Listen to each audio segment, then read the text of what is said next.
Du vil gerne få en lille besked. Got it. Yes. Og så kommer den her standardbesked med velkommen til. Og inden vi starter, vil jeg godt sige, at webinaret afholdes af foreningen Tre PDK.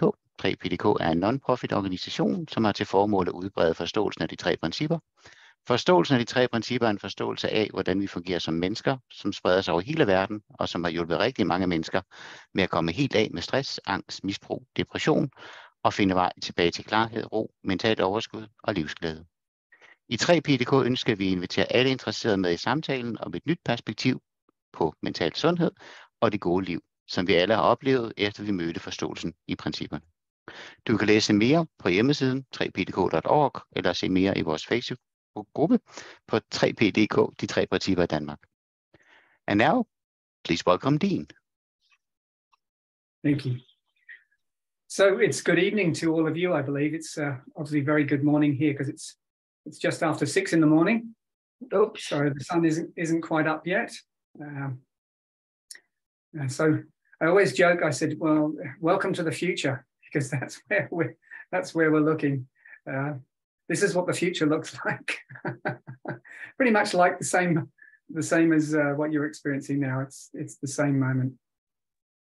So firstly, I just wanted to talk a little bit about the title, because I wanted to remind us all, because obviously when I'm speaking, I'm reminding myself at the same time that to be living in the joy of the present is really the gift that Sydney Banks has passed to us. That's the gift, that's the baton that he passed on. And what he said about that gift was that this is living the best life ever. And it really is. And I think that most of you will have had some sense of that by now. If you've had any exposure to the three principles, you will have seen some changes in your lives. And those changes are always moving towards the beautiful and also moving towards the present. After all, that's all we really have, isn't it? We don't really have anything else. So in one sense, we're either lost in our own thinking, or we're present in our lives. And that's the gift. That's the present, if you like. It's there's more than one meaning to that word. And as I said, we're either here, we're either present to our lives. And if we're present to our lives, we'll notice that things begin to look different. The world becomes more beautiful. Relationships change. Communication becomes easier. Now, don't get me wrong. I think every one of you, again, will have experienced that this is not an eternal state of bliss. It would be lovely if it was. It would be lovely if it was. But we still have thinking. And of course, while we still have thinking, there's always the opportunity for there to be thinking that isn't quite as conducive to being in the present as we would like. So, somebody once asked me a question recently, and I thought it was a fascinating question. They said, well, what about positive memories from the past? I said, well, they're wonderful.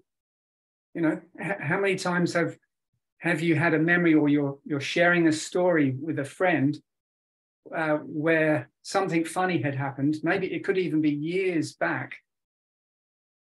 And in the retelling of the story, it's even funnier than when it actually happened, because we're living in that moment of joy and bringing it back. So, the memory can serve us incredibly well in that sense, in the sense that we have wonderful memories as well as negative memories. It's just that when we start to get caught up in our negative thinking and our negative memories, that's when, well, it's like alarm bells going off. Or we could see it as a reminder that our thinking is off track. And when our thinking is off track, obviously our feeling level goes down. Another way of saying that is our level of consciousness is dropping away. And yeah, when that happens, we're no longer as present as we were before, and we start to experience the feelings from the negative memories. But what's fascinating about this understanding is that if we actually throw out the idea of positive or negative, not thinking about thought as positive or negative, because in reality, it's not. It's neutral. All thinking that we experience is neutral until we bring our set of beliefs to run through that thinking or to run through that thought. It's how we see our thinking. So we're given the opportunity to actually be reminded when we're having a negative experience, when we're in a low mood.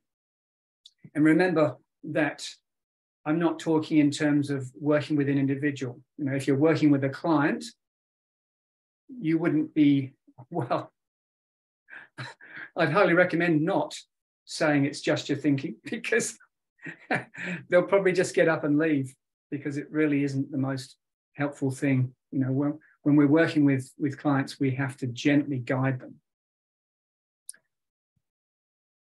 But on an individual daily basis, the magic of Sid's gift is really in the living of our lives, in the ordinary, everyday experiences of living in a home, interacting with friends and family, going to work and communicating with colleagues. That's where the real magic is. It's in those moments. We can't actually seek happiness or seek wisdom or seek insights. If we attempt to do that, then we find that we can get frustrated, because it's not about seeking, it's about living our lives and beginning to see the beauty that lies in every moment.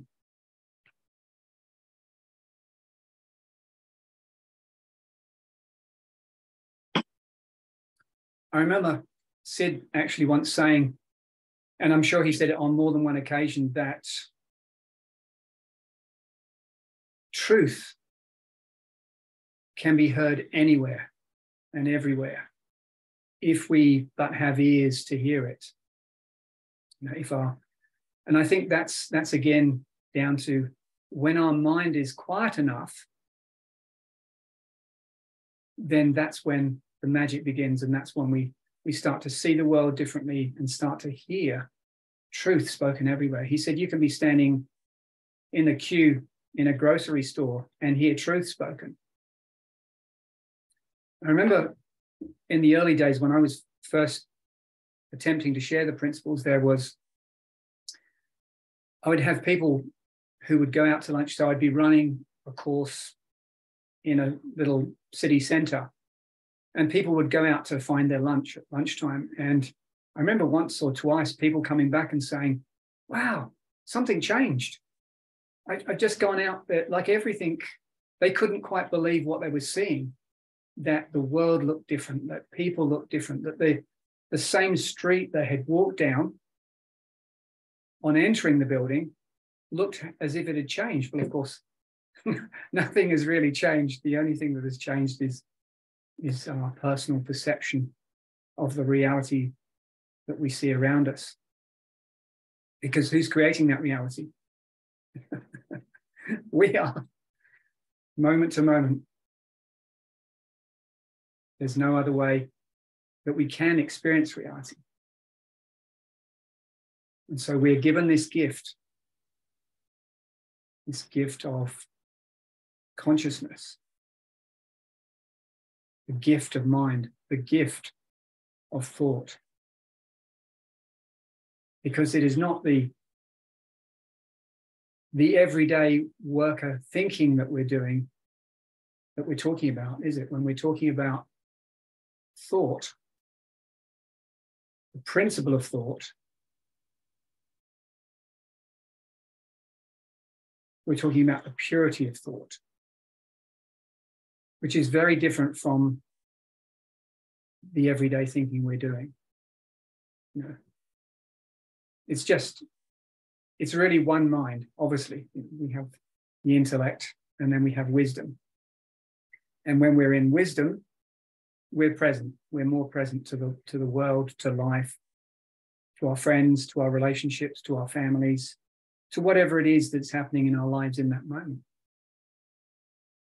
And when we're present, that's where the joy lies. The joy, even though it seems like the joy might be more readily available when we're perhaps sitting on a beautiful beach, looking at a sunset. Of course, those beautiful moments in life that we've all experienced, they're a reminder of pure consciousness. You know, when we're in a beautiful scene in nature, we're not trying to analyze it or work it out or think maybe the color could be slightly different. We're just immersed in that beautiful experience. You know, we're swimming in it, we're luxuriating in the experience in the moment. And that's the joy of life. So I think that what's important for us to remember is that we should see that as a generalization, not as just a magic that some people can access and other people can't. And that's the beautiful thing about this work, is that when we look at humanity, we see that everyone has this same capacity as we do, the same capacity to access wisdom. And in accessing wisdom and being present, we experience the joy of the present. It's a magical, and as Sid always used to like to say, magical but mystical world. It's a mystical world. And I think that it's our job, if we have a job at all, it's our job to enter the mystery, to enter the unknown. Because that's really what our exploration of this understanding is. You know, when we're exploring our own lives or the lives of a client, we're only looking at things horizontally, aren't we? And let's face it, if we had, say, 20 people in the room, I think we've got 60 odd people today, everybody is experiencing their own reality. And if we attempted to explore the details of each individual reality, well, even if we picked one person, I think we'd be here a lot longer than an hour and a half. I don't think we'd ever get to the end of that exploration because of, you know, the lives we lead, you know, the memories we have. But if we start to explore vertically, that's looking down into the darkness, into the unknown, and looking in that direction without fear, you know, with joy. One of the things that I've noticed recently is that living in the present and that peace that I think that all humanity is seeking, you know, a quiet mind. I can't tell you how many times I've heard people say, a lot of the work that I've done has been in education, and I can't tell you how many times I've heard, especially teachers, saying, if only I could have a little bit more of a quiet mind. You know, there's so much going on up here buzzing. And, you know, just to have relief from that. And of course, I always think, well, there is a way to actually relieve that. And all one has to do is look in this direction. So what I was noticing was that I live in a house alone. I live in a small country town, quite far from any major cities. So it's a quiet place. I live alone. I know some neighbors, but I don't really have many friends in this town. But I noticed that as I move through the house during the day, that I say, oh, peace is in here too, because it's everywhere, because it's everywhere we are when we're in peace. Does that make sense? That when we're in peace, it doesn't matter where we are. Mostly, obviously, most of us could think of circumstances that wouldn't be conducive to peace. But I can remember, I wish I had still had this video footage, but I can remember years ago watching some video footage of a man that was incarcerated in a prison in California. And this man was never going to leave prison. It was either he was going to be executed or he was going to be there for the rest of his living days. And I watched this video footage probably a couple of times with Roger Mills, who was my mentor. And both times I watched it, it brought deep tears to my eyes, because I looked into the eyes of this man on the screen and saw a man that had seen something so deeply that his life would never be the same. Now, the story behind this man was that he was on death row. He'd been involved in gang murder and had denied his part in the murder. But these poor, unfortunate men and women who sit on death row in the United States, they can sit there for sometimes years waiting for their court case and then the decision to be made. So it's a pretty tough life to live. Now, one of my friends and colleagues, Kathy Casey, was actually doing some work in that prison, along with another good friend, Linda Ramus. And they had done some work with this man. Now, I don't know what his real name was, but his nickname was Fish. And he was a very large, muscular, African-American gentleman. And after they'd done, ran a program in the prison, this man had changed so much. When it came to his court case, the psychologist that had done his initial psychological profile had to do it again. So they do it at the beginning when they enter prison, and then they do it again just before their court case, so that they can present evidence and information about this gentleman to the court. Well, the psychologist said, if you told me this was a different man, I would have believed you, because his profile is completely different. And I have never seen a profile change this much of anyone within this prison system. So what happened was, when it came to the court case, Kathy Casey had to go to the court and speak to the jury to explain to the jury what work she had done with this guy to bring about this dramatic change in this man.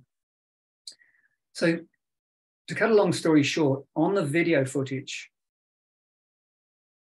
he says, I would rather be stuck in here for the rest of my life, knowing what I know now,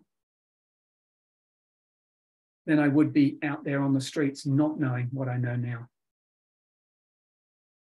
And the great news was, and this is a funny part to the story, Kathy Casey was at the prison, and she was having a meetup with this gentleman.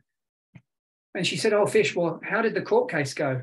And he said, well, I got life. And she said, oh, I'm really sorry. And he said, no, Kathy, I got life. In other words, I'm not going to be executed. And that was his feeling. His feeling time was living in the joy of the present. And he said and knew that while he remained in the prison, he could actually help more people.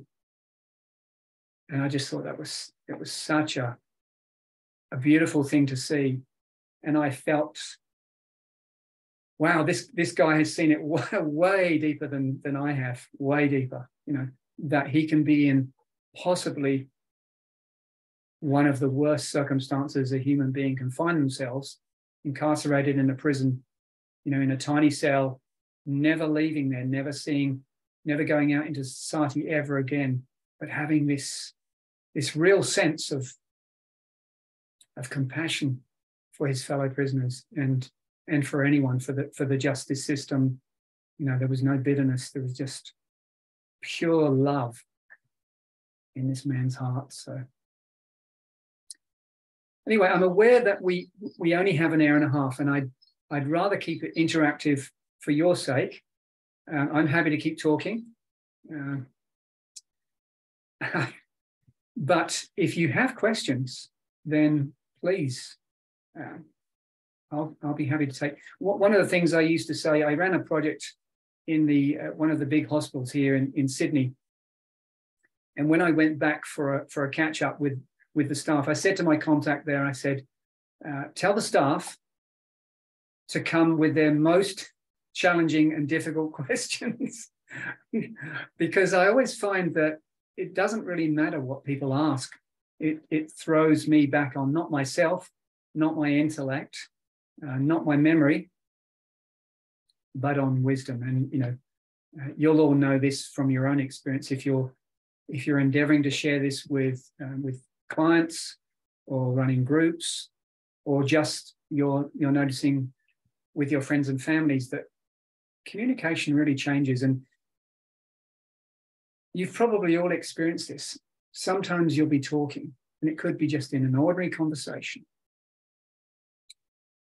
and you'll hear what somebody said, and a response will come out of you, and you'll really wonder where that response actually came from, because it wasn't something that was actually going through your mind. And that's a really beautiful experience to have, because that's the moment in which we as individuals start learning again. We're back at the beginning. And I think that's one other point I'd like to make, which is a point that I always endeavor to make, is that we must all endeavor to remember that we're always at the beginning. Okay, we're always at the beginning. We're always starting afresh. You remember Sid Banks' book called Second Chance? I don't know how many of you might have read that, but every moment that we're alive is a second chance. Every moment is a second chance to have a new life. Every moment, because that is our life, isn't it? Our lives are moment to moment. They're not. They might look like something else when we're lost in our own personal thinking, but in reality, that's all we've got. And one of the things I used to say to kids in high school, and I said it to a lot of classes, I would say, well, you know what? There's no such thing as the future. And there's no such thing as the past. And kids would say, what are you talking about? It doesn't make any sense. I can remember last week. Of course the past exists. I said, well, where does it exist? And again, eventually, obviously, the kids would say, oh, yeah, it's just here, because that's the only place it is. It's the only place it can be. Time travel being essentially a physical impossibility, because the time itself is not a thing. And it's not a place either. So we can't really get in a machine to go back to something that doesn't exist. We'd open the door and say, oh, here we are, still in the same present, still in the same moment. I can see Anyway, Nomi has a question. Are there questions at this point? Yes. Nomi has a question. Yes, I just needed to put the speaker on. Can you hear me? Can you hear me? I can see two hands up, but I can't hear anyone. No, you cannot hear me. Can you hear me now? No? We can hear you. No, there's Yeah. something wrong with the We can sound. hear you. So obviously you can hear me, but I can't hear anyone at this moment. But I don't know if I can do anything. I have my speaker on. Altså, jeg kan I godt don't know høre. if there's anything I can do at this end. No? I think we can all hear you. It's only Dean who can't. Oh. I can see you're unmuted, but I still can't hear you. No? No, I'm afraid I wish I did know sign language, but I don't. Okay. Well, neither do I, so. What can we do? Kan du administrator, jeg ved ikke, hvad du hedder, men hvis nu jeg siger det til dig, kan du så give det videre til ham? Can you still hear me? No, I don't know what's happening. Hvad hedder du? Admin, kan du høre Nomi? Ja, jeg kan sagtens høre Nomi. Jeg kan også høre Dean, men Dean kan ikke høre os. Vi kan skrive til ham i chatten. Ja, det kan vi godt. Skal vi se, om man skal få... til ham i chatten. What can we do? I don't know what to do from my end. I can't see anything on, nothing muted here. Hold on, one thing. Try again now. Okay, so I have my audio on. Can you hear me now? I can. Then I'll stop typing over in the chat. We all decided to speak to you on the chat, but That's fine. Okay. Now see if I can remember. Okay, yeah, I just wondered if you have anything coming up about, I mean, this thing about thought. It's so easy to get. No, let me come with this example. In these last couple of weeks, we have had some illness here in my family, and I tend to be pretty feel sorry for myself when I get ill. So that's not a very good place to be in when I mean, I know it's better just to be ill and then it's just running its own course and it'll be over with at some point. But I also tend to see that these periods of time comes without illness, where just I kind of stop from the inside and just withdraw, and not having much being done on the outside, and not. I tend also to lose. I mean, I have a very optimistic nature to me, but in these periods of time, either when I'm ill or when I'm just, I don't know what it is, kind of tired. But it's not my thoughts that I recognize. It's not because I think something is wrong or I should do anything different. It's just like a downtime. I don't know. And then, of course, in a couple of hours or days, or sometimes even weeks, I just get up again and then life goes on and I'm my natural self again. But do you have anything to say or share about these periods of time where life just seems more heavy than others without anything caught in it? Yes. Well, I think what's happening when we're unwell, or even if we're just tired, wisdom is going to remind us that we need to rest. And when we're ill, obviously, rest is one of the most important things we can do. So I think that, I mean, what you described is the natural ebb and flow of thinking. You know, whether we're ill or we're tired or we're in high spirits and in good health, our thinking is constantly in motion. I often talk about thought as like a body of water, a moving body of water, and that, you know, you can't stop it. It's like you can't change the tide. The moon has almost full control over that and gravitation, you know. But so with our thinking, I mean, one example I would give, an extreme example would be that when you have people in an institution, a mental institution, so they're being treated for serious mental illnesses, there are moments during the day, like you've just described during illness, there are moments during the day when those people are in complete clarity, just like us. They suddenly start experiencing, life in the moment, become present. So this is the question, where does mental illness go when a person has those moments of clarity? Does that make sense? So it's the same for us. Because of the natural fluctuating nature of thought, we can't stop what we're thinking. That's just a process that's going on 24 hours a day. We can't stop it because it's like I say, it's an energy, it's a flow. And that's why wisdom is reminding us when we're ill, we just need to rest. And the intellect can't help us through sickness. It can remind us, okay, we need to rest. We might need to take some medication, or we probably maybe need to make sure we're having a healthy diet. All those things that occur to us that we've learnt over the years. But I think in terms of let's put it this way. There's another way of looking at this. That in terms of our thinking,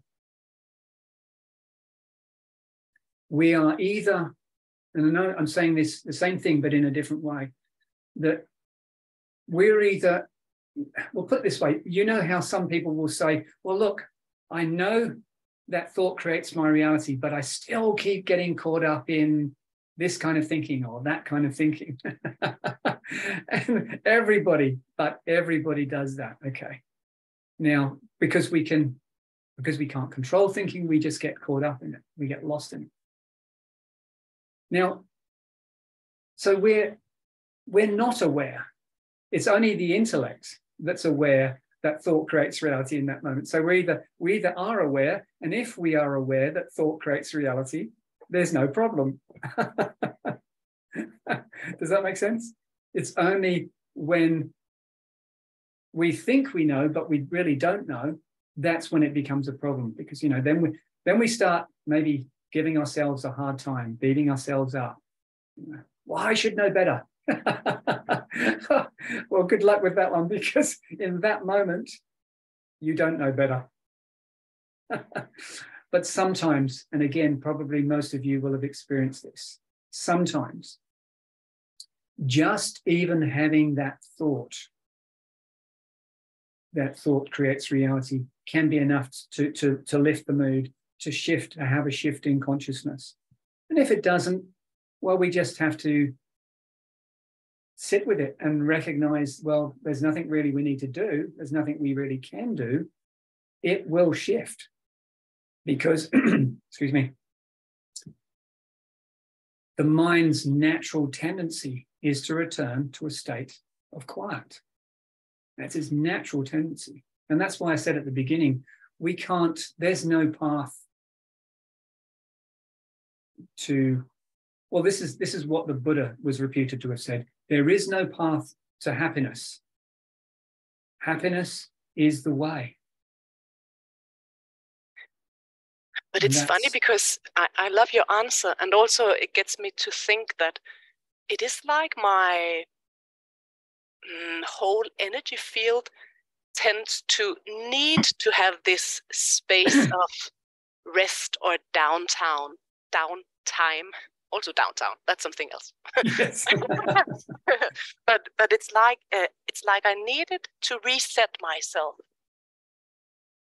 This time where I'm not up and going, but just down and lying, not even being ill, just being still.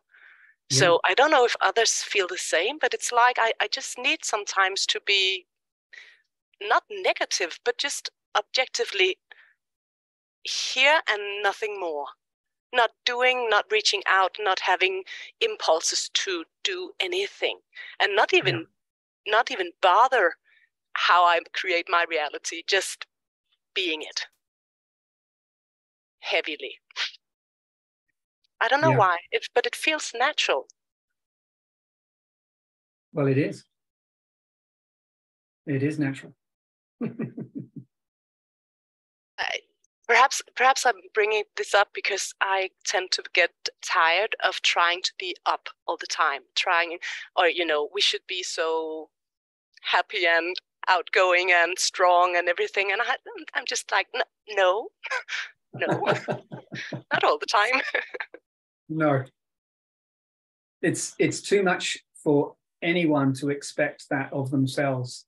And that's what I was, speaking to when I said that when we get tired, or when we're having those moments where things aren't quite going as we'd like them to in our lives, and then we start to give ourselves a hard time about it, like, I should know better.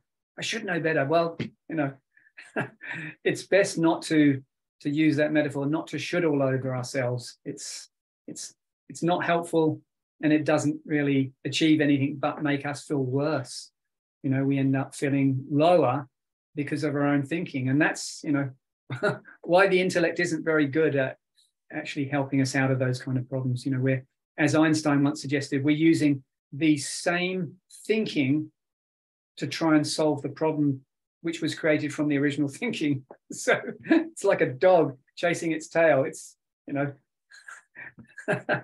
might be funny to watch, but, and I think that's another thing. I think that when things aren't going quite right, I think we need to take a step back and actually, if we can, see the funny side of it, because there is always a funny side to things, And I think that I started out my journey with the three principles with an experience of, what did Sid call it? Well, just a lot of laughter. And, I think that most of the people that I have warmed to the most in terms of facilitators have been part-time comedians. I mean, let's face it, my mentor, Roger Mills, was always laughing, and I can still, years after his passing, I can still hear his laugh in the back of my mind somewhere. He was just a joy. And he had this thing that he would always say. I remember him standing in front of a large audience one day, and he said,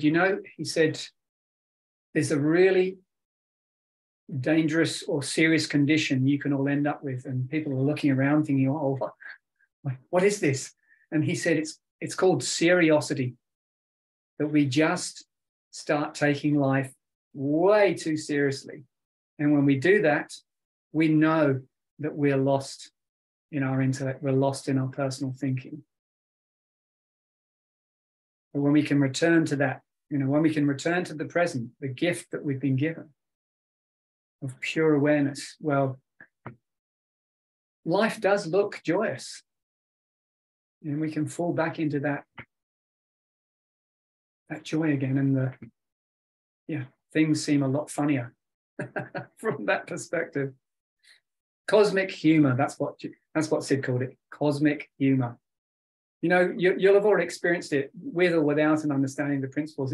It's those moments in life where you start having a laugh about something and you just cannot stop, and you laugh so hard that your belly hurts and the tears are coming down your face. I love those moments, even though sometimes I can't stand straight. But that's where this understanding is pointing people. People can go from the deepest, darkest despair to a state of complete and utter joy, and wonder what was happening before. How did they get so low? How did that ever happen? And it can be something so small, just one tiny, not that insights are really, you can't really size them, but one of the things that I've heard often said is that even when we see just a little bit of this understanding, it sets us free. So I hope that's answered your question. I hope that's helpful. I have another question from Jacob. Yeah. Yeah, hi. Hi. I was just wondering and curious about the term you used for when you see something. First you said horizontally, and then you vertically. Yes. And I thought it was I just wanted to know what that means. Okay. So if we were exploring things horizontally, we'd be looking at what we already know about our lives and about the world. Does that make sense? Mm-hmm. Yeah. So we're exploring, let's say, the details of our lives. So if it was to do with, perhaps why somebody became depressed, or, they would be the details, which again, wouldn't be something that that any Three Principles facilitator would normally do, as far as I understand. Maybe in their previous life as a clinical psychologist or a therapist of some kind, they might have done. But when we're looking vertically, so we're looking down into and this is just a metaphor, remember, we're looking down into the depths of the unknown, because that's, in the unknown is where all the jewels of beauty and magic and wonder exist. As I said earlier, I've done a lot of work with youth, with kids and with teenagers, and despite what people say about teenagers, they still have that beautiful spark of joy in their eyes, and that I quite like the mischievousness of kids, because we know the magic is still there. And I think that anyone that you meet in life, and some of the best friends I've ever had in my life, when I met them, they had that glint in their eye, and I knew, wow, we are going to become really good friends. And it always happened. And one friend, what would he be? He was in his late 70s, early 80s when I met him, and he was just like a schoolboy. He was wonderful. And yeah, so yeah, I really feel my life has been blessed with some wonderful people, and I think that that's something else that this understanding actually really helps a person recapture, that youthful enthusiasm for life, that beauty. What a gift, what a gift to be able to share what little we have seen with anyone. Just I never get over that fact that this is such a beautiful thing that we have been given. Well, it's not even a thing, it's just, it's an understanding of how we're creating reality and how it can set us free. And then I think one other thing I'd say is that there's something incredibly powerful about sharing whatever it is we have seen, which is all we can really ever share. We can only share what we've seen. If we attempt or endeavor to share something that somebody else has seen, then it becomes, it kind of becomes dead in the water, it becomes flat. I've seen this happen a couple of times where people have tried to use a chart or a diagram that somebody else has used. I fell foul to this myself very early on. And the audience, you can see the audience just almost switch off because they can't hear the truth being spoken anymore. Whereas if you just speak from the heart and you share what little you have seen, then the magic begins and people start to wake up to their own reality and their own the beauty. I think one of the other things I'd say is that we become a mirror to the beauty of the individual that we're with, or the people that we're with. We become a mirror, because I remember, I'll tell you a funny little story. I was giving a talk years ago down in Melbourne, and at the end of the talk there was a really there was a fantastic buzz in the room and nobody really wanted to go home. And it was in somebody's lounge. It was in they had a really big lounge. There was about 40, 45 people there. And the host was quite happy to keep going. She was having a ball. But anyway, we were standing around talking after I'd given a talk. And then I noticed that the lady's daughter was sitting quite close to me. And I was talking to this Russian girl. And she said, look, I think that Jess is waiting to talk to you. And so I said, yeah. She said, well, look, we can catch up anytime. Go and see what she wants. So I sat with her and I said, so what's up, Jess? And she said, well, look, I really enjoyed, some of you'll know this story because I think it's in the book. She said, I really enjoyed your talk. And she said, no, and I feel fantastic. She said, but what do I do with the bad stuff? You know, what do I do when the bad stuff comes back? And I just said, Jeff, don't do anything with the bad stuff. Just leave it alone. And she didn't know whether to laugh or cry. So she was laughing and she was crying. And then her mother came in and her mother was, she said she was overjoyed to see her daughter actually looking happy because she'd been, down for a very long time, even though she was only a teenager. And then we carried on the conversation and she looked at me and I just thought this was so funny. She looked at me and she said, but Dean, you're so amazing. And I just laughed again. And I said, Jess, what do you think you're looking at? And she said, well, I don't know. I said, Jess, you're looking in a mirror. Whatever you think is amazing is you. You're having that experience. It's you. So I hope that's helpful. Yeah, if you ask me, I understand what you mean with horizontal and vertical. Thank you. My pleasure. My pleasure. Anyone else?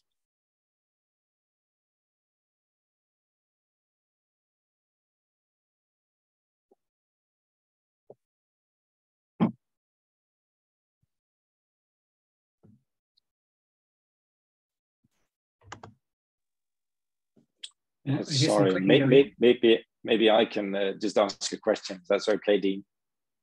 Of course. I'm Lars here. Hi, nice to meet you. And, sorry. Oh yes, I can see you now. Yes. Hi. Okay.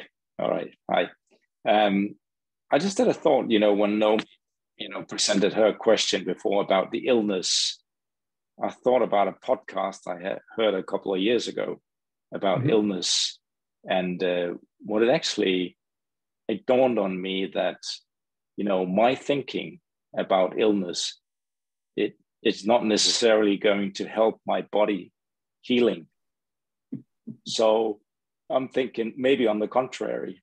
So if I surrender to it and I just accept my illness, then my body will find it much easier to actually heal the illness that I have. But where would this fit in with the 3 principles, Dean? Well, I think you've just described it. It fits perfectly because, if you allow your mind to become quiet, which is what you're describing, surrendering to the condition that you find yourself in, that surrender is what we do when we're returning to the present. That is what you would be doing. You'd be returning to the present in surrendering to the illness. So just accepting that this is what's happening now. And I totally agree with you that in surrendering and in having a quieter mind, so you're not having thoughts about, well, this illness is terrible, and I wish I wasn't sick, and I wish I was better again. You're right. That kind of thinking is probably physically counterproductive for us all, for us all. Yeah. Okay. So I think that, my pleasure. Yeah, I think it's a good point. Thank you for making it, because it's something that we all experience from time to time. I don't know if you've come across a book. There's a wonderful book called Flying Without Wings. And it's written by an American doctor. And I think that it was during the 1950s when they still had the draft. So I think, if I'm right, that it was not the Vietnam War, it was before perhaps the Korean War. And he had been training as a doctor, and he was being sent, I believe, to a hospital. And he'd made a stop off at one hospital. He was from the Navy, but as I say, a medical officer. And he got struck down with polio. And he was a semi-professional tennis player at the time, and he really lived for his sport. Everything else was secondary to living life as a sportsman. You know, if he did a job because he had to work and had to earn money so that he could do his sport. That was his life. So he got struck down with polio and became a paraplegic. So his book is a wonderful rendition of living with that condition. And I'll just say one thing about his story, because I'll leave you to search that book out if you'd like to read it. But he said that a lot of people, because obviously he had other people that he met in the ward that he was first put in as a paraplegic with an iron lung. And a lot of them just fell into despair and didn't know how to come out of it. And he wasn't prepared to give up his life like that. So he said a lot of people ask the question, why me? Which is an understandable question. But his question was, well, why not me? And from that perspective, you can imagine how his thinking began to change and how his thinking was oriented in a new direction, which was an exploratory direction towards learning to live with. And there is a little video on YouTube you can watch with him speaking. And I defy anyone to not see the pure beauty in this man's face, the joy and the beauty when you hear him speaking. He's just, it's heartwarming to see a man with his condition with such a positive outlook. And, you know, he's really, as best he could, obviously this is only a metaphor, threw himself into life, even though he couldn't actually move anything much but his head. So it's incredible. You know, we can all get very down about being ill, or as you suggested, we can surrender to it. And in surrendering, we probably get better quicker. And in surrendering, who knows what wonderful insights might arise from that quiet time.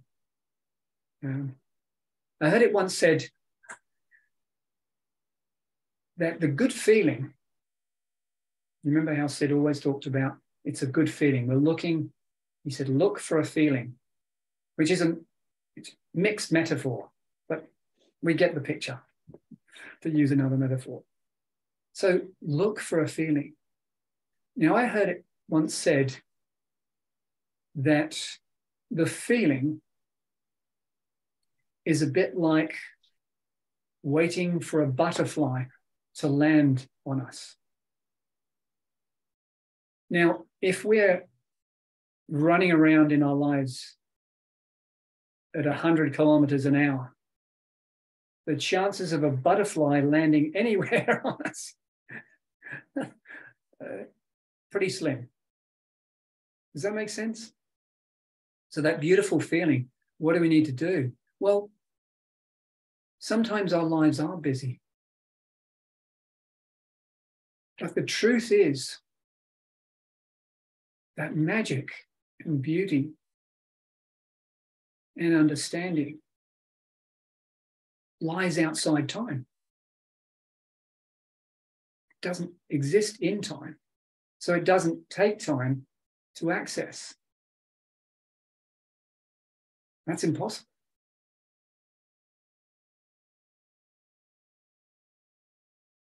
It's the magic of the moment. And the magic of the moment can be experienced literally anywhere and in any moment. So it could be even lying on one's deathbed.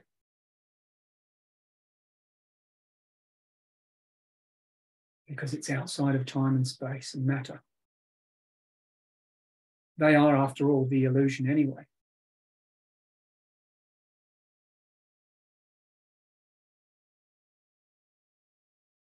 Sorry. We have a question from Suzanne in the chat. Says, as a human being, it can be natural to worry about economics. How do we trust in the unknown regarding that? Good question. Good question. Well, I remember a similar question. Excuse me. Again, it was on a public course in Sydney. And somebody said, and they were a little agitated when they said it. I'm not suggesting that this is an agitated question, but this was in the context of the public course. And they said, well, look, I've got a mortgage to pay and I've got bills to pay. And if I don't worry about them, how will they get paid? And I thought, well, I suppose the simple answer is that's what the intellect is good at. The intellect is really good at keeping things in order. It reminds us that we have bills to pay. It reminds us that we have a mortgage. But I'll take you on a different tack and see if this works. I remember hearing Bill Pettit, and this was many years ago. It was at the London conference in 2016. And I heard him say something that really hit me deeply. He said, worry has 0% to do with love. You know, and I thought, wow, that's amazing, because how often do we feel that worry is an aspect of love? You know, that we have our loved ones and therefore we worry about them.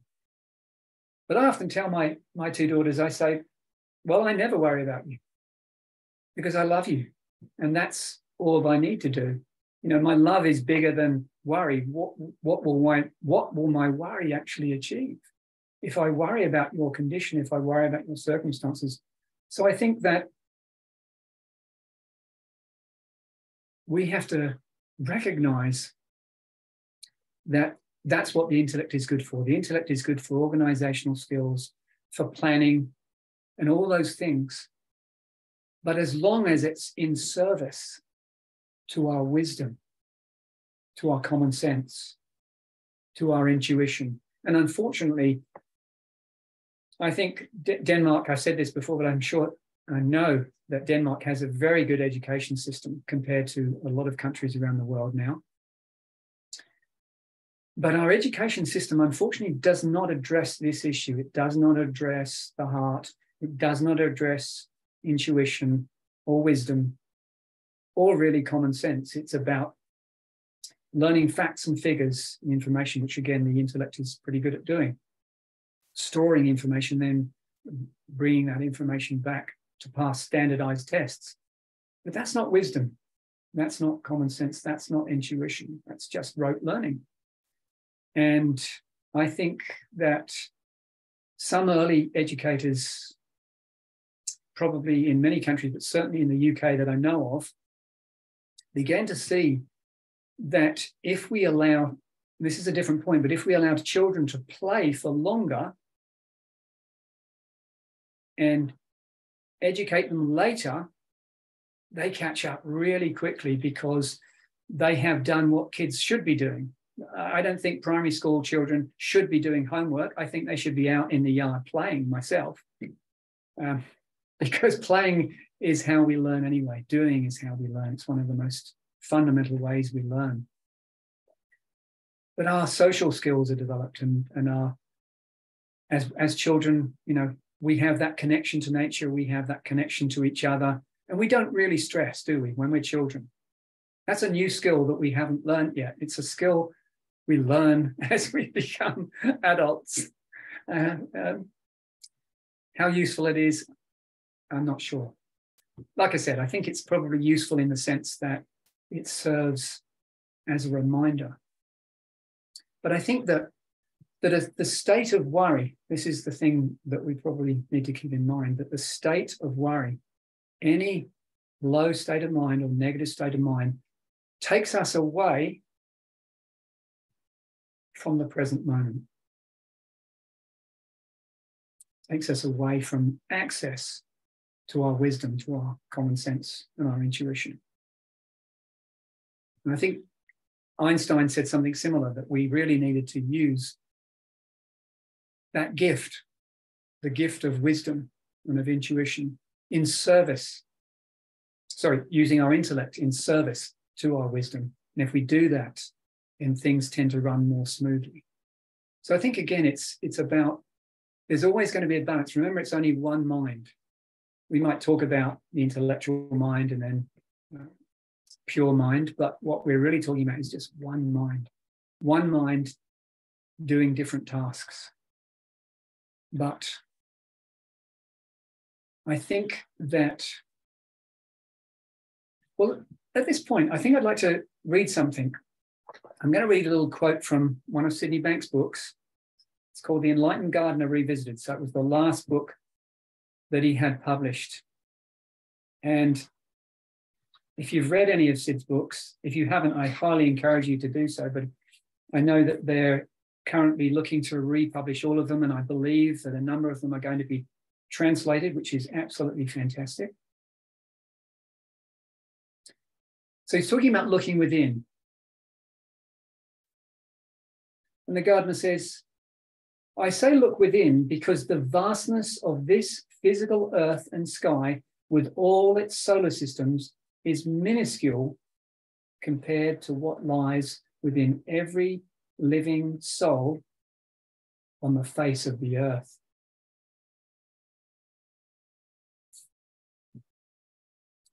Now, I'm not sure I can unpack that because it's so profound, but it's the beauty of the moment. It's the present that we're given, the gift of pure consciousness. And pure consciousness is what arises when our mind becomes quiet. So I'm not sure, does that answer your question?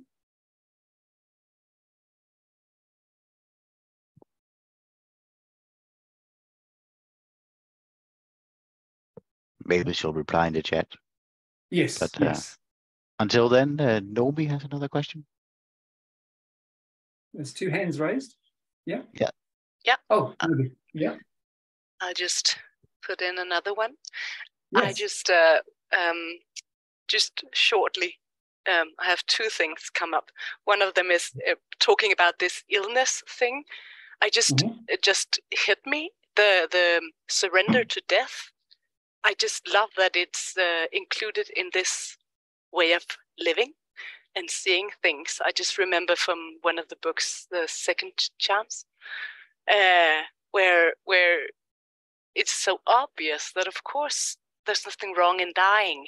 And also, in all these ups and downs in life, there's nothing wrong in anything, in any of this, as long as we are just going with the flow of whatever arises. Then love that. So perhaps it's just this realization that while being ill or tired, the mental state can be afraid of basically of dying and therefore trying to survive. But when we come out of that state, it's thriving even when we're ill. So that was just a thought that came to mind. And then you said something before about play, and I just remembered when I was an educated music therapist from university. It's a great education, taking 5 years in the academic studies. And I remember the first year, one of our professors said, well, basically, we just need to learn to teach people how to play. And then I used so many years of thinking about how do we teach people how to play? How do we do this? Can we be serious about this? Because it's serious and it's very important to learn how to play. And it took so many years to get out of that, trying to figuring it out, trying to make an academic about it, and just breathe and live and be here.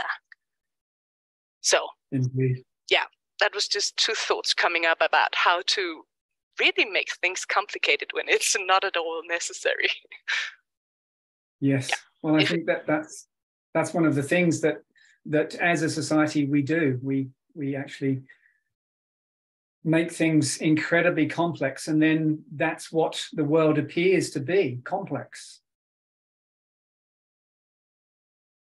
And I think that when we find ourselves connected, and that's another way of saying we're experiencing the oneness, the oneness of both the form and the formless. The formless is just the energy and the intelligence behind everything that we see and hear and experience as individuals while we're alive on this planet. And then the form is what we see with our eyes and with our ears, and we create a reality around us based on the state of mind that we're in. That's incredible, isn't it? Incredible. And again, what a gift. What a gift for someone to hear, to be given. Well, it's not even really given, is it? It's even that's only a metaphor, because everybody already has it.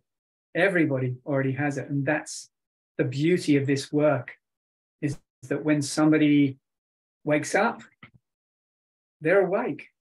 And they can occasionally, like we all do, temporarily go back to sleep, forget in moments. But this is something Sid always said: once you've had an insight, you can never lose it. Never. It's an experience that will always stay with you. Yeah, and also the other way around, because my teacher told me you just need to play, but I didn't get it. I just didn't get it. It took several years before. I mean, that is a great insight to learn, oh, it's just play. Yes. So you cannot also not give the insight to anybody. No. No. But I think it's a reflection in how we live. Especially I find working with children, with teenagers, that, and this is the same with anyone that we work with in whatever work that we do, is that it is what shows up in us when we're present. So when we're present, people around us, children, feel secure because they recognize that really quickly. It's so obvious. One of the questions that I used to ask a lot of classrooms, I'd go in and I'd say, well, look, do you recognize when somebody walks into the room, whatever teacher walks into the room, and then they're authentic, they're genuine, and that all of the kids would always acknowledge, yes, we can always tell. And conversely, they could also tell when somebody was pretending to be something they're not, i.e. trying to be the teacher. I'm in control, you're just the children. It doesn't work. Kids are way better at that game than adults are.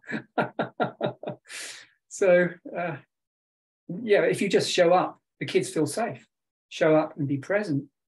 They feel that kindness. They see that kindness, and they feel loved. And that was one of the biggest things that I experienced as a teacher in the first week. Was the only thing that, and this applies to all forms of work, but with children, the only thing I needed to do as a teacher was to love the kids, and education would be a walk in the park, because education is easy for kids if they feel safe, if they feel loved.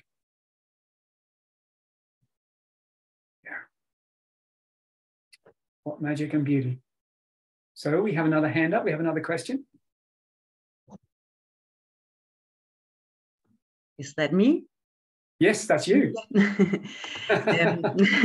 My name is Gitte. I'm working as a high school teacher. So I don't know if they think that I'm authentic. I hope so. But I know the difference of feeling either. Okay. But that was not my question. I've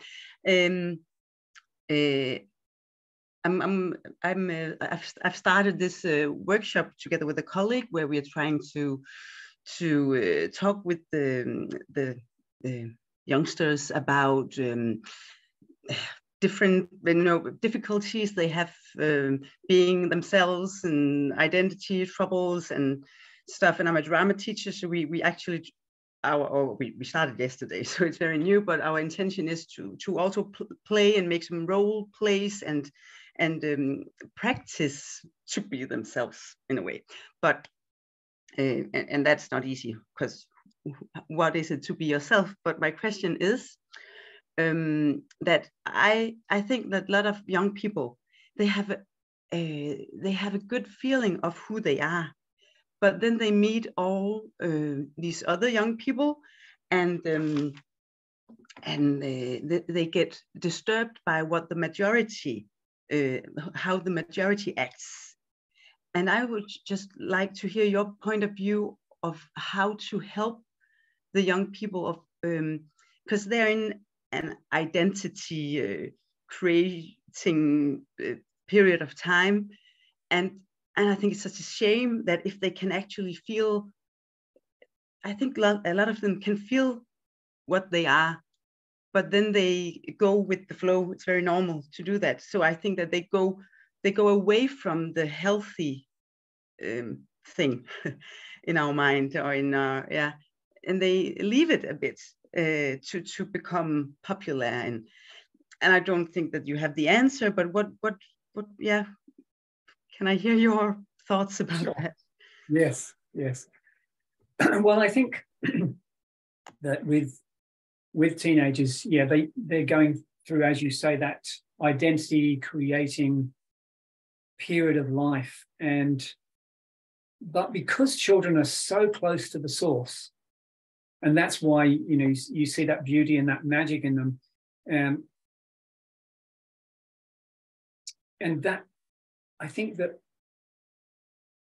there's also the fact that because they are closer to the source, because they haven't been alive that long, they still have some sense of what the oneness is inside them. It takes very little for teens to pick this up.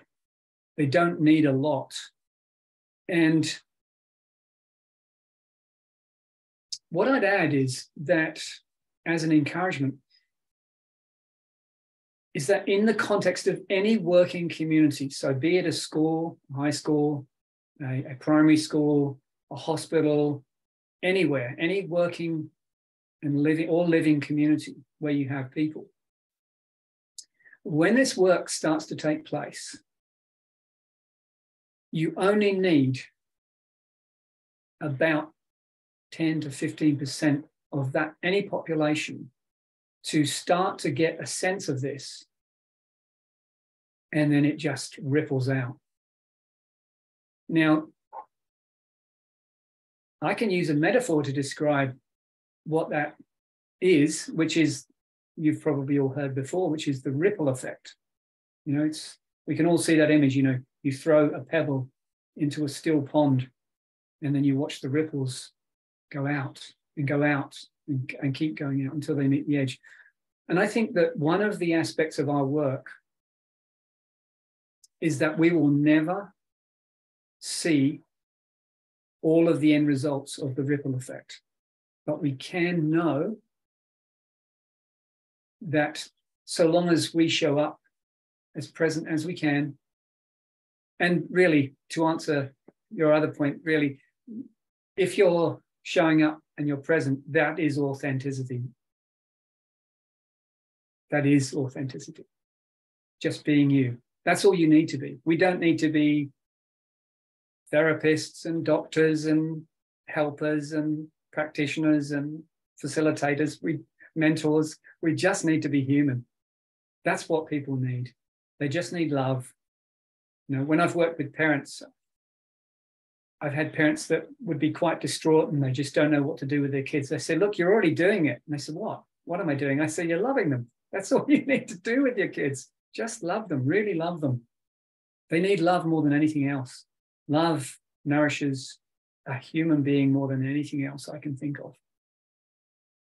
And it's easier for us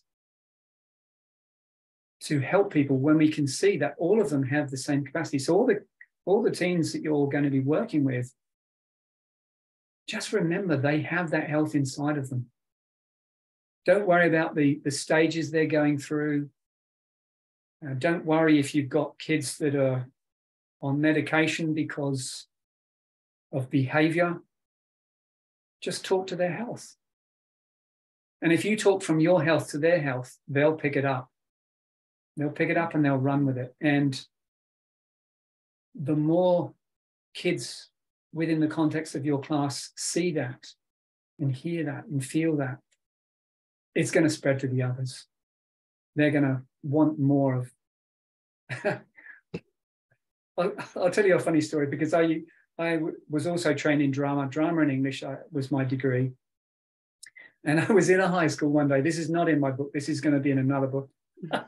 I was in a drama class one day, and it was a big class. The principal came to me at break time and said, look, we've got a bit of a problem. We've got a teacher down.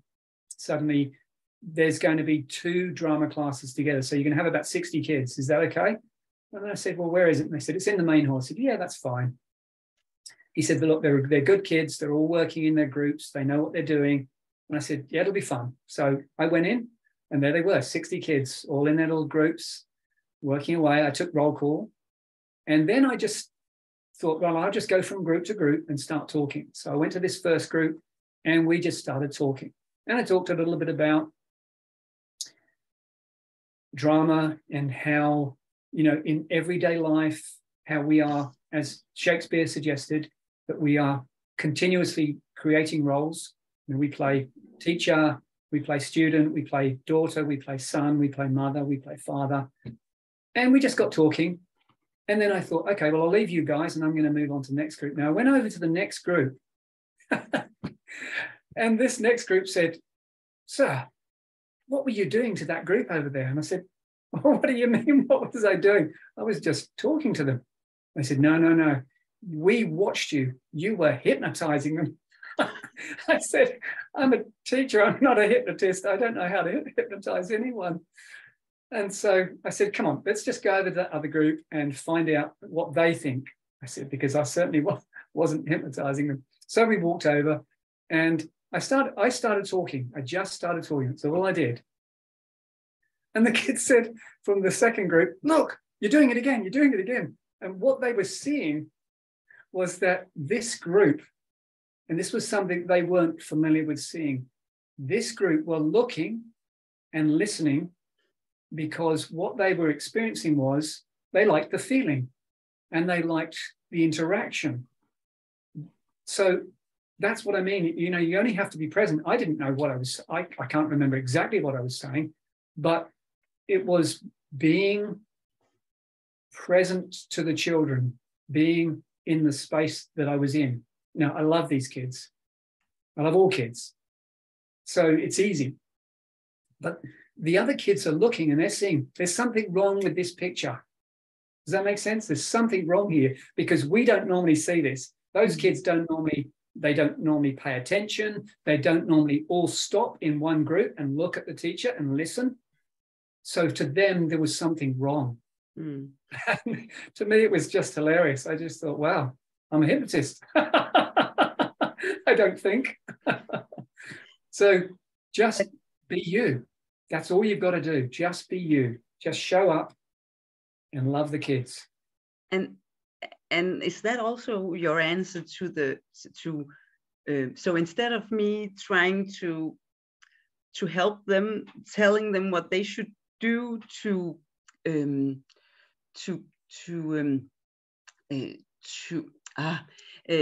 it was the thing about that they feel that they actually do know who they are, but they also follow the majority. So you don't think that I should really? The thing is that we talk about that stuff, and I would like to know what to tell them.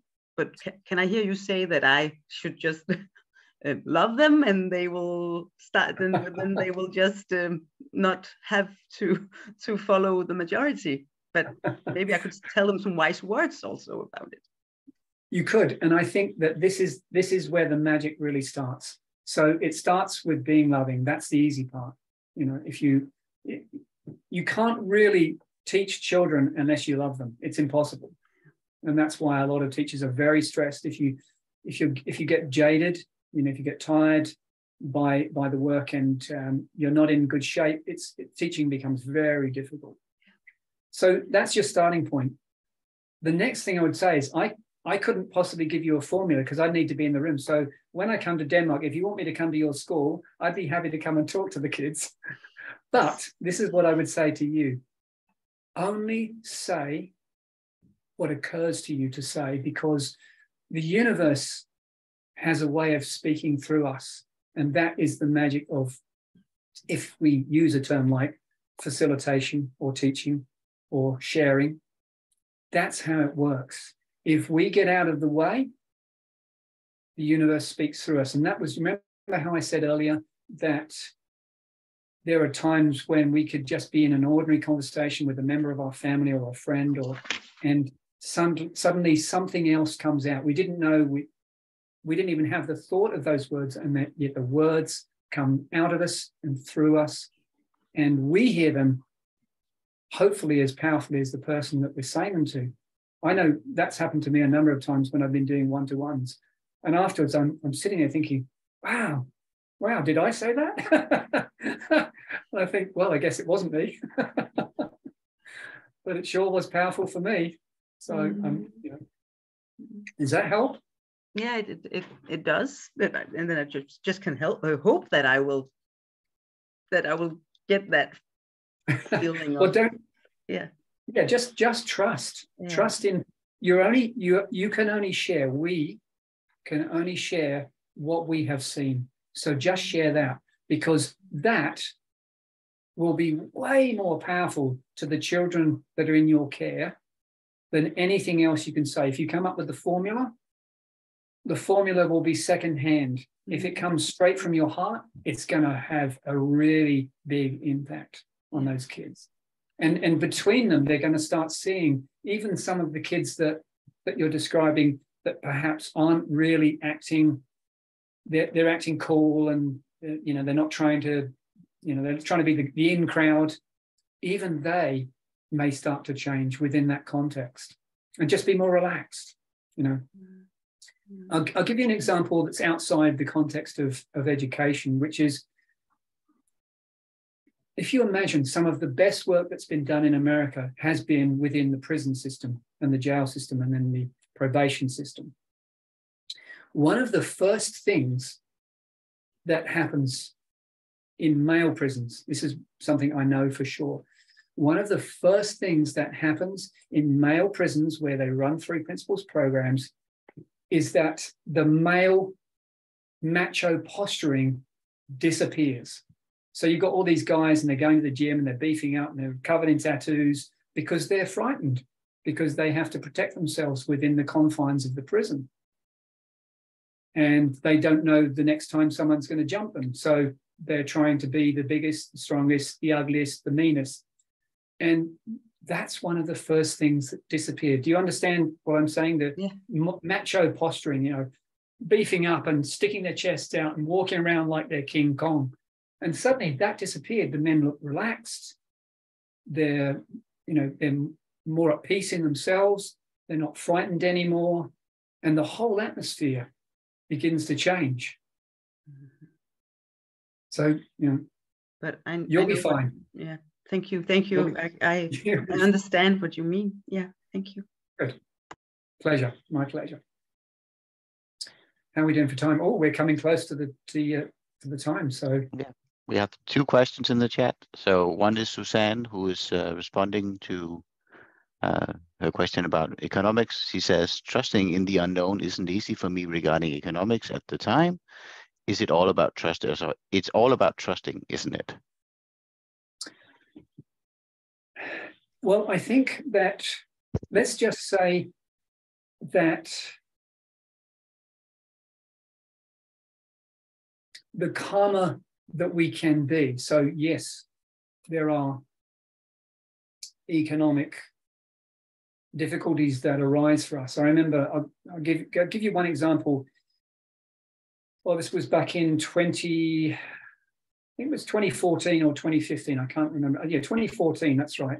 And I'd moved to a semi-coastal town. And I didn't have work when I got there, but I soon found some work.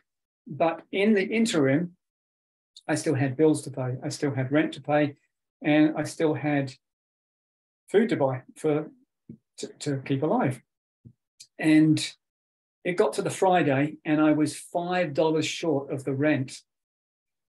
And I'm not suggesting this as a technique, okay? I'm just telling you what I experienced. What I experienced was, as I was walking in, I thought, oh, $5 short. Oh, this is going to be difficult. And I found myself laughing. And I thought, the next thought that passed through my mind was, wow, well, what's going to happen next? Something's got to happen because I still have to pay this money. So I wonder what will happen next. And that I was left with a feeling of excitement about what could possibly happen. So what I'm suggesting is the only thing that we really can do is stay as present as we can. So that would be the trust, just staying as present as we can, because in that state of mind, we're far more likely to actually come up with a creative solution. Whereas if we try and use our intellect, we could be waiting a long time. And of course, that will just cause more stress. So that's why I'm suggesting as best we can is just to be as present as we can. And I suppose another thing I would say, again, coming back to the whole idea of love, is to be as gentle. And this is important for all of us, for every one of us, especially in those moments when we become self-critical about, well, we have this understanding, but we're still getting caught up in our thinking, why do we do that? I think that those are the times when we need to remind ourselves. It's like a reminder from wisdom anyway. Hey, hold up, be gentle, be loving. We need to be loving to ourselves too. So I think that would be my answer, is be as loving as you can to yourself and be as gentle as you can. In that context, you're more likely to remain and relax more of the time, and then hopefully come up with a financial solution, which will come, through the workings of your wisdom and intellect together. I hope that answers your question. And then last question, it's a big one. How do you learn not to take life so seriously? Wow, that is a big one. I think that, do you remember, if we go right back to the beginning of this call, right back to the beginning, how I said that we can't actually, we can't get wisdom. Wisdom is already part of us. Wisdom arises within us. So in terms of not taking life too seriously, well, on a practical level, I'd say you probably need to play more. So you probably need to do the things, some of the things that you really love to do. And this is what I often suggest to facilitator trainers. Don't spend hours and hours and hours reading books, watching videos, and giving yourself, information overload, because we already live in a world of information overload. So you probably need a bit more play in your life. Whatever that consists of is down to whatever you have interest in.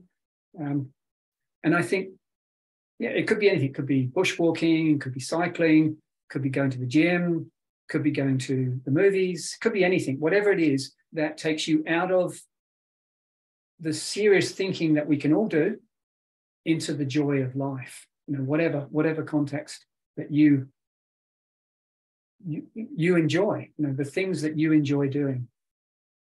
Because let's face it, if we come back to children again, kids can have some of the most expensive toys in the world, and yet if you let them out in the backyard, they'll play with sticks and stones and mud for hours on end and not be in the slightest. They don't even know what boredom is. They have no idea. Boredom, what's that? Play is life. And I think that perhaps when we become adults, or we think we've become an adult, we probably think we need to take life a bit more seriously. And I think we forget to play. And we need that play. We all need play in whatever context play means for us. Could be dancing, you know. I'll give you some silly examples from myself. As I said earlier, I live alone, but sometimes I really love music, and I have a really eclectic collection of music. So I love a lot of different kinds of music. But I'll often, if I'm preparing a meal, I'll often have music blasting away, and I'll be dancing. I'll be dancing while I'm cooking, and as the saying goes, I dance like nobody's watching because there isn't anybody watching. But I'm having a ball. I'm having a ball. So I think there's two things there that I'm trying to say. One is that if we're taking life too seriously, go find something to do that we really love doing. Because just like children, when we're focused on something, we're not caught in seriosity, because our focus is on the thing that we're doing that we love. And that's a personal. The joy isn't necessarily from the doing. The joy is because the mind has become quiet, because the mind is just focused on doing the thing that we love doing. And the other thing I'd like to say is to keep in mind, like my silly example, is that joy, play, and fun, taking life lightheartedly, and we have the opportunity to do that anywhere and any time. I remember thinking this when I was running a weekend course, and I had to nip out at lunchtime, and I saw a whole bunch of children running and screaming through the streets. They were just playing, and it was in a quiet street. And now I thought, if there was a bunch of adults doing that, what would be the assumption that most of us would make? They're probably drunk, they might be on drugs. We make these assumptions. They could just be adults playing. But probably not, but who knows? But we can, let's find our way back to play. And in playing, we find joy, and we find joy because our mind is returning to its natural state. And it always wants to do that. It's always endeavoring to get there. You've probably heard these metaphors before. Some people talk about it in terms of a cork being pushed down in water. Some people talk about it in terms of a ball. If you get in a swimming pool and push the ball down, if you let it go, poof, it jumps right out of the water. And that's what our wisdom wants to do. That's what our joy wants to do. That's our well-being. It wants to come to the surface. It doesn't want to keep taking life seriously. It wants to have fun, as we did when we were kids. Aren't we still? So I hope that answers the final big question. If not, we can come back to it again when I come to Denmark. Well, thank you, Dean, for this webinar. And yes, we look forward to seeing you in Denmark. My pleasure. Thank you very much. And thank you all for coming. It's lovely to see you all. And I look forward to meeting some of you in Denmark in April, hopefully.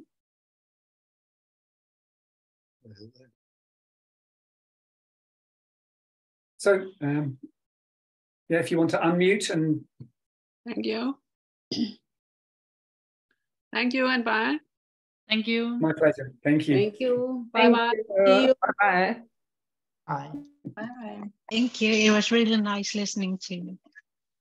My pleasure. Thank you. Bye-bye.